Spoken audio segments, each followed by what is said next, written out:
তিনি রোববার এক ফেসবুক পোস্টে এ তথ্য জানান ইউরোপিয়ান ইউনিয়ন ও আমেরিকার আবহাওয়া পূর্বাভাস মডেলের সর্বশেষ তথ্যে দেখা গেছে ২৭ বা ২৮ মে ভারতের ওড়িশা ও পশ্চিমবঙ্গ উপকূলে উত্তর পশ্চিম বঙ্গোপসাগরে একটি লঘুচাপ বা নিম্নচাপ সৃষ্টি হতে পারে।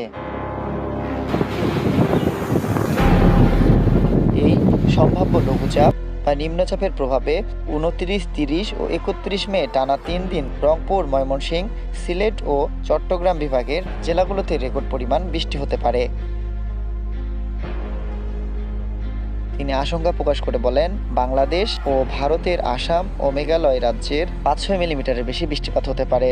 ভারী বর্ষণের প্রকৃতি নির্ভর করছে লঘুচাপ বা নিম্নচাপটি বাংলাদেশের কোন উপকূল দিয়ে প্রবেশ করে এবং স্থলভাগে কতটা ধীরে অগ্রসর হয় তার উপর।